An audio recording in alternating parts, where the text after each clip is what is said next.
हमें कुछ वक्त पहले का सीन दिखा रहता है जब मेहर वहाँ पे काम कर रहा था। वो कहता है डिलन, तो डिलन वहाँ पर आता है। वो कहता है जी सर।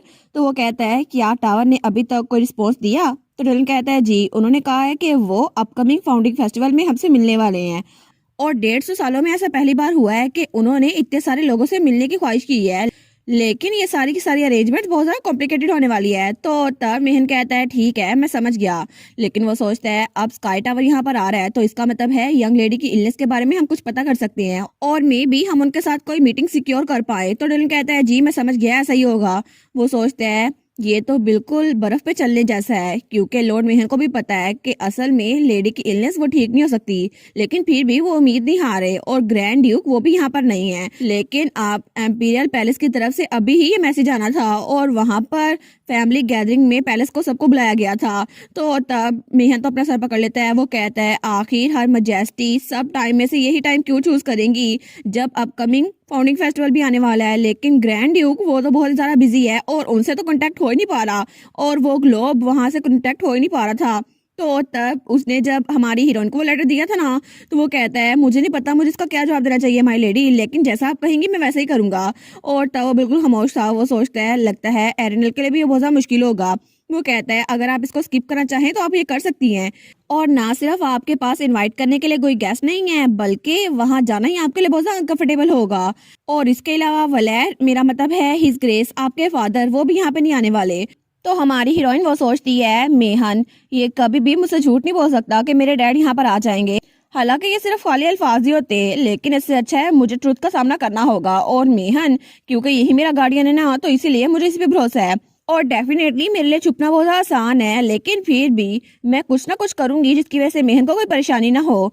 तो तब उस लेटर को देखती है। वो कहती है लेकिन ये लगता है मुझे इसे छुपने की जरूरत नहीं है। तो वो मेहन से कहती है मैं इस पार्टी को अटेंड करूंगी। वो कहता है एरल, तो हमारी उन कहती है इसके अलावा मेरे पास मेरी मोम है ना, मेरे पास मेहन है तो मैं उसको इनवाइट करूंगी।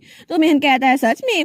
वो कहती है क्योंकि मेहन मेरी फैमिली है और इसके अलावा चाइल्ड केयर टीम भी तो है ना, और डिलन भी, मैं सबको इनवाइट करूंगी ठीक है। वो कहता है लेकिन आप इन सबको इनवाइट नहीं कर सकती। तो तब वो कहती है मैं कर तो सकती हूँ ना, चलो देखते हैं। वो कहता है माय लेडी एक बार हम वहां पे पहुंच गए ना तो शायद ऐसी सिचुएशन हो जाए मैं आपको प्रोटेक्ट ना कर पाऊँ, तो फिर क्या होगा? तो तब उसका हाथ पकड़ती है और कहती है इट्स ओके, अगर ऐसा कुछ हो भी किया ना तो फिर भी मेहन तो मेरे साथ होगा ना। तो वो कहता है एरल, लेकिन हमारी हीरोइन वो सोचती है सच में इसके चेहरे पे जो एक्सप्रेशन है ना, इसको मेरे लिए बुरा लग रहा है। लेकिन कितना अजीब है ना, मेहन की मेरे लिए अफेक्शन वो बिल्कुल जेन्युइन है। लेकिन ये तो मेरी फैमिली है भी नहीं, सिर्फ इसलिए क्योंकि मैं इसको मोम कहती हूँ ये मेरी तरफ अफेक्शन शो कर रहा है। तो उसकी तरफ हाथ बढ़ाती है और कहती है तुम फिक्र ना करो मेहन, और उसके चेहरे पे हाथ रखती है। वो सोचती है इसकी वजह से मुझे थोड़ा अच्छा लगता है क्योंकि मैंने इसे मोम करना शुरू कर दिया, लेकिन फिर भी मुझे भी इसके लिए कुछ करना होगा। तो तब उसके गालों पे हाथ रखती है और कहती है मेहन के गाल कितने ज्यादा सॉफ्ट है ना। तो मेहन कहता है लेकिन अगर आप डिसाइड करें ना कि आप वहां पर नहीं जाएंगी और घर ही बैठी रहेंगी तो मुझे बता दीजिएगा। वो कहती है हाँ हाँ ठीक है, मैं प्रॉमिस करती हूँ। वो सोचती है वैसे भी फैमिली रजिस्ट्री में चाहे ये ना हो लेकिन फिर भी ये मेरी फैमिली है ना, मैं इसको मोम कहती हूँ, तो मैं पूरी दुनिया को दिखा दूंगी कि असल फैमिली होना ही काफी नहीं है और मेरे साथ मेहन और चाइल्ड केयर टीम भी है और हम लोग एक फैमिली है। और वो सोचती है इसी तरह तो हम हर सिचुएशन को एंजॉय कर सकते हैं ना। और उसके कुछ दिनों बाद हमें महल का सीन दिखा रहता है और वहाँ पे क्राउन प्रिंस कह रहा था सबको पता है ना कि एम्पीरियल पैलेस एक पार्टी अरेंज कर रहा है जो कि बच्चे खुद अरेंज करेंगे अपनी फैमिली के लिए, लेकिन अब उसमें सिर्फ 10 दिन रह गए हैं। और वो था हमारा क्राउन प्रिंस जो सबको गाइड कर रहा था। वो कहता है आप सबको पता है ना कि इस टी पार्टी की वैल्यू क्या है और इसका वेन्यू ये प्रिंस का पैलेस होने वाला है और इसके लिए हमें बहुत सारी चीजें अरेंज करनी होंगी जैसे फ्लावर्स, टी कप, ड्रेसेस और डेकोरेशन वगैरह भी। तो किसी के पास कोई आइडियाज है? तो तब उनमें से एक बच्ची हाथ खड़ा करती है। वो कहती है हाँ हाँ मेरे पास, लेकिन हमारी एरिनल वो तो छुपी हुई थी। वो सोचती है मेरे पास कोई आइडिया नहीं है, इससे अच्छा मैं यहाँ पे आती ना। लेकिन फिर भी इतना सब कुछ है प्रिपेयर करने के लिए और मेरे पास चाहे जितने मर्जी पैसे हों लेकिन मैं तो कुछ तैयार कर ही नहीं सकती। तो क्राउन प्रिंस पर्सन कहता है ऑल राइट, चलो जो भी टी और डिजर्ट हमें पसंद आएंगे हम उसको अरेंज कर देंगे, लेकिन याद रखिएगा कि एम्पीरियल हाउस होल्ड बाकी चीजों का ध्यान रख लेगा।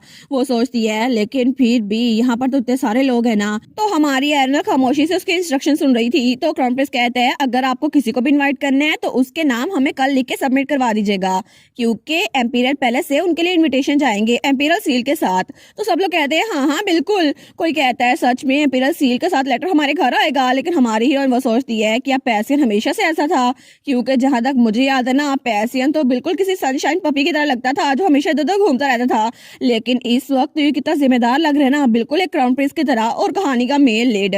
लेकिन अब पार्टी इस पैसियन के इर्द गिर्द घूमने वाली है ना, तो मुझे लगता है कि शायद मुझे इसे देखने का मौका ना मिले। लेकिन फिर भी इस पार्टी की वजह से चाइल्डहुड फ्रेंड गैदरिंग वो थोड़ी होल्ड पे लग गई है।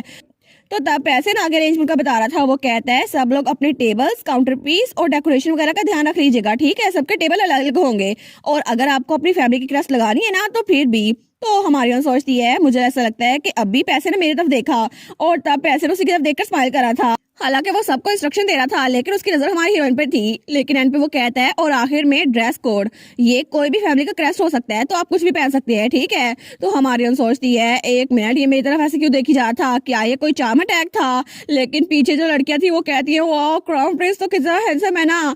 पैसन कहता है, ठीक है अब सब कुछ हो गया तो हम इसको रैप अप करते हैं, आप लोगों से टी पार्टी में मिलूंगा। तो सब लोग कहते हैं जी बिल्कुल। और उसके बाद सारे बच्चे बाहर निकल रहे थे और हमारी हीरोइन भी। वो सोचती है एक सिंबॉलिक फ्लावर या ड्रेस कोड, मुझे तो इसमें से कुछ भी नहीं पता और पता नहीं कि मुझे कौन सा डिसाइड करना चाहिए, शायद मैं घर जाकर डिसाइड करूं। लेकिन तभी वहां भागते भागते ट्विंस आ जाते हैं और उसे पकड़ लेते हैं। वो सोचती है कि वो कहती है तुम दोनों अभी भी यहाँ पर हो? वो कहते हैं हाँ हाँ बिल्कुल, हम तो एरल के साथ पार्टी की प्रिपरेशन करना चाहते हैं। वो कहती है लेकिन क्यों? तो नोएल कहता है क्योंकि हम लोग दोस्त है ना। वो सोचती है इससे अच्छा मैं इनसे दोस्ती करने से मना ही कर देती, मैं इनको दोस्त बनाती ना। तो तब नोएल कहता है इसीलिए तो तुम अकेले तैयार नहीं कर सकती, हम तुम्हारी हेल्प करेंगे। तो सीएल भी कहता है हाँ हाँ, अकेले तैयारी करने में कोई मजा नहीं है, चलो हम लोग इकट्ठे करते हैं, है ना है ना है ना। वो सोचती है देखो सही, ये लोग मेरे साथ चिपट ही गए हैं। लेकिन वो कहती है नो। वो कहते हैं क्या? इसका मतलब यस ठीक है। वो कहती है नहीं ना।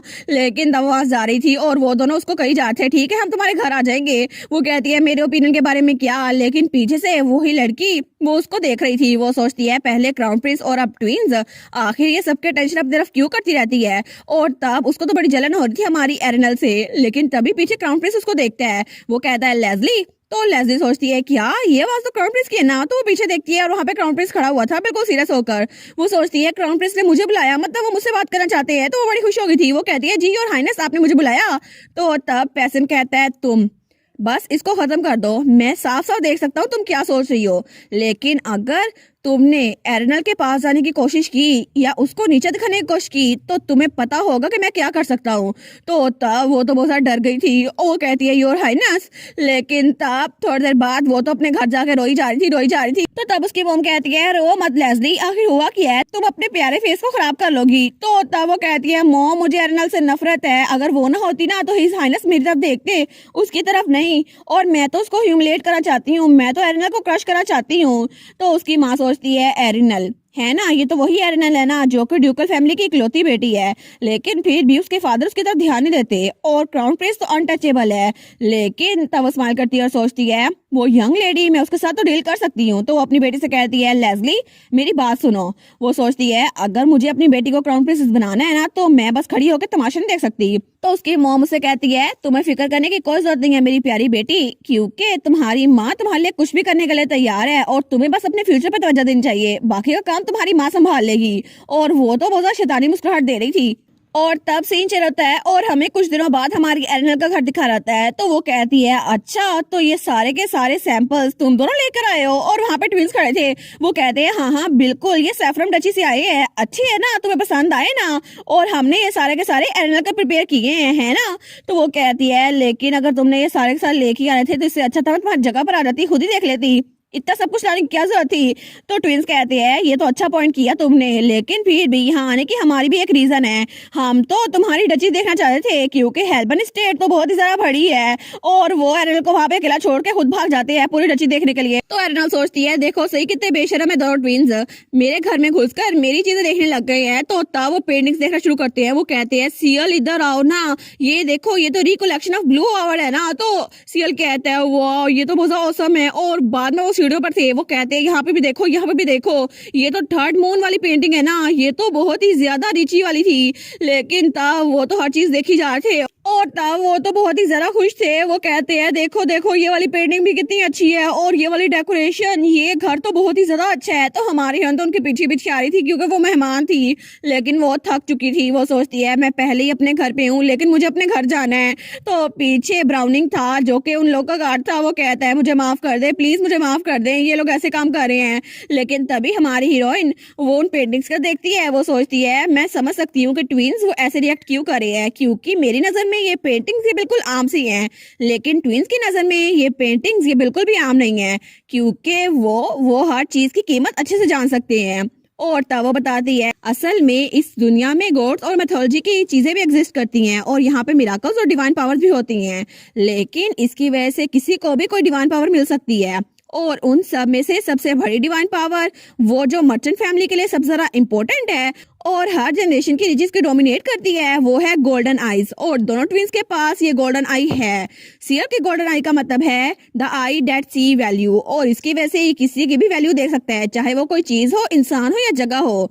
और इसकी वजह से ये किसी को भी पता कर सकता है कि ये कितना कीमती है। और नॉयल की गोल्डन आई वो किसी भी खतरे को देख सकती है और इसकी वजह से उसे पता चल जाता है किसी का डेंजर लेवल कितना ज्यादा है, और चाहे वो कोई इंसान हो या कोई चीज हो। लेकिन उन दोनों के पास ये पावर है जिसकी वजह से किसी की वैल्यू को देख सकते हैं, और इसीलिए हेल्बन स्टेट पर आए हैं क्योंकि मेरा घर तो बहुत ही ज्यादा अमीर है ना। दोनों ट्विंस कहते हैं हमें पता था हेल्बन स्टेट में तो ट्रायर भरे पड़े हैं और हमारे लिए ये फैंटेसी लैंड है। तो तब वो लोग वहाँ बैठ गए थे। वो कहते हैं मुझे यकीन नहीं होता, मैंने वो पेंटिंग यहाँ पर देखी जो कि पूरी दुनिया में सिर्फ 2 ही पीसेज हैं। तो सियल कहता है हाँ हाँ कितना वंडरफुल है ना। तो हमारी हीरोइन सोचती है क्या ये लोग अपने फैंटेसी वर्ल्ड से बाहर निकलेंगे या फिर नहीं, पार्टी की प्रिपरेशन करने आए थे। तो वो लोग तो बोली जा रहे थे यहाँ पे टोटल 4 पीसेस थे, लेकिन हमारे डैड ने 3 पीसेस खरीद लिए थे और इकलौता पीस वो तो इम्पीरियल पैलेस में था, लेकिन उससे भी ज्यादा कीमती चीजें यहाँ पर हैं। वो सोचती है तो क्या हुआ, मैं इनकी बातें नहीं सुनूंगी। वो कहती है हम लोग पार्टी की मीटिंग शुरू करें। वो कहते हैं ठीक है शुरू करते हैं। लेकिन तभी सीएल कहता है एरल क्या तुम टी और डिजर्ट के बारे में कुछ जानती हो, उनके बारे में तुम क्या करोगी। मुझे लगता है कि तुम्हें ये वाली टी प्रिपेयर करनी चाहिए, ये ईस्टर्न कॉन्टिनेंट से आती है।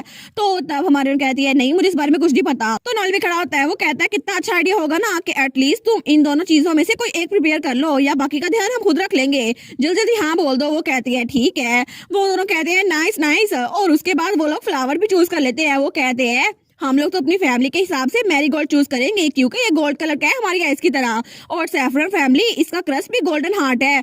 तो हमारी हीरोइन कहती है अच्छा तो फ्लावर्स की बारी आई है, तो शायद हेल्बन फैमिली में लिलीज जनरेशन चलती आ रही हैं, तो मुझे व्हाइट लिली चूज करनी चाहिए। वो कहता है लिली ये भी ठीक है, लेकिन तुम गिफ्ट के बारे में क्या करने वाली हो, क्या तुमने कुछ सोचा। तो हमारी हीरोइन कहती है शायद कुछ अप्रोप्रिएट सा। दोनों कहते हैं अच्छा ये बात है, लेकिन दोनों उसको घूर के देखते हैं। वो कहती है ये पैथेटिक लुक क्या है। तो तब नोएल कहता है एरिनल मुझे लगता है कि तुम हर चीज हाफ हार्टेडली कर रही हो, पूरे दिल से नहीं कर रही। तो सीएल भी कहता है सच में तुम तो हर चीज सो कर रही हो। वो कहती है तुम लोग मेरा पूरा नाम तब क्यों लेते हो जब तुम लोगों ने मुझे डांटना होता है।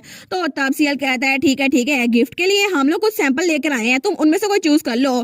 तो नोएल भी कहता है हाँ हाँ तुम चेक कर लो ना, फिर पार्टी के लिए तैयार होंगे हम लोग। और दोनों उसको हर चीज के लिए सजेशन दे रहे थे। और हमारी है वो सोचती है क्या कितना अजीब है ना, मुझे लगा था कि ये लोग मेरे खिलाफ बातें करेंगे क्योंकि पिछली बार जो इंसिडेंट हुआ था ना इन्होंने फिर भी मेरी हेल्प की थी, हालांकि पूरी जिंदगी में कभी किसी की हेल्प नहीं करते, लेकिन हम दोस्त तो बन गए हैं। तो वो दोनों उसके लिए गिफ्ट भी प्रिपेयर कर रहे थे। वो सोचती है मुझे लगा नहीं था ये लोग मेरी तरफ इतने काइंड होंगे, तो शायद मैं इनसे पूछ ही लूं। तो वो कहती है आखिर तुम दोनों मुझे इतना पसंद क्यों करते हो।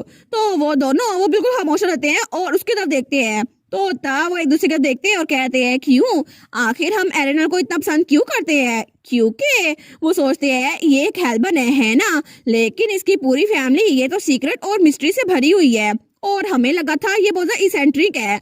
लेकिन एक चीज वो ये थी कि एरिनल हमारी एक्सपेक्टेशन पे पूरी नहीं उतरी थी जब हमने उसको पहली बार देखा था, क्योंकि जब हमने इसको पहली बार देखा था ना तो तब इसकी वैल्यू थोड़ी सी थी और इसका डेंजर लेवल भी थोड़ा सा था। लेकिन तब वो दोनों कहते हैं ये तो बिल्कुल बेकार है ना, शायद कुछ गलत हुआ है ना, क्योंकि ये तो बिल्कुल भी स्पेशल नहीं है। और दोनों कहते हैं बोरिंग, कोई मजा नहीं है।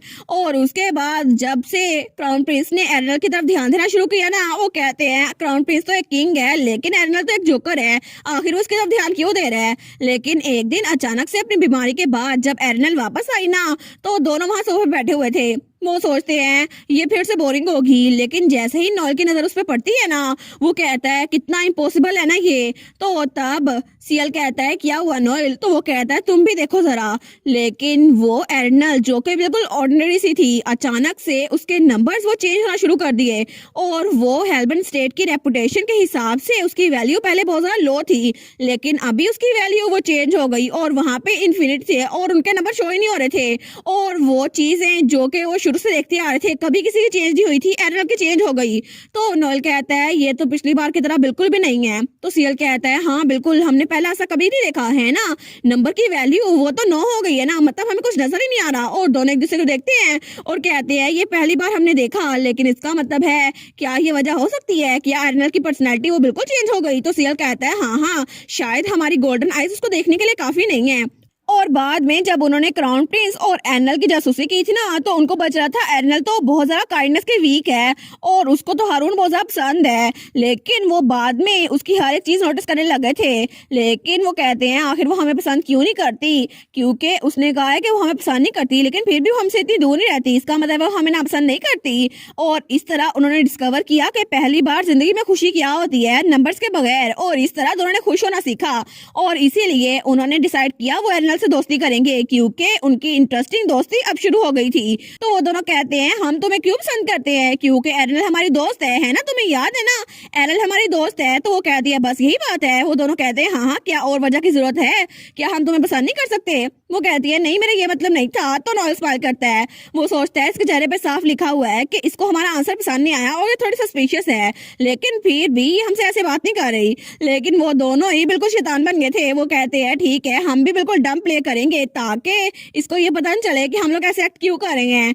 तो तब वो दोनों कहते हैं एज एक्सपेक्टेड हमारी एर्नल वो तो बहुत ज्यादा क्यूट है ना? तो नॉल कहता है हाँ हाँ, मुझे भी ऐसा लगता है। तो हमारे कहते हैं ठीक है, जल्दी से गिफ्ट पैक करते हैं। वो कहते हैं एर्नल तुम इतनी शाई क्यों हो रही हो? तो नॉल भी कहता है तुम इतनी एम्बैरस क्यों हो रही हो? एज एक्सपेक्टेड एर्नल तो सबसे ज्यादा क्यूट है। लेकिन दूसरी तरफ क्राउन प्रिंस वो अपने घर बैठा हुआ था। वो कहता है मेरा थ्रेड सेंसर ऑन हो गया है, मुझे नहीं पता, मुझे हेल्बन स्टेट में जाना है गेम। तो गेम कहता है बस कर दे, जब तक इनविटेशन कंप्लीट नहीं होते ना आप कहीं नहीं जा सकते। वो कहता है लेकिन मुझे खतरे की घंटी क्यों महसूस हो रही है। और इसी के साथ ये वाला पार्ट यहीं पर ख़त्म। तो आप लोग बताइएगा आप लोग को ये पार्ट कैसा लगा, और वीडियो को लाइक और चैनल को सब्सक्राइब लाजमी कीजिएगा। बाकी वीडियोस का लिंक भी स्क्रीन पर नज़र आ रहा होगा, तो काइंडली उनको भी चेकआउट कर लें। और thank you so much for watching my videos. Stay safe, bye bye.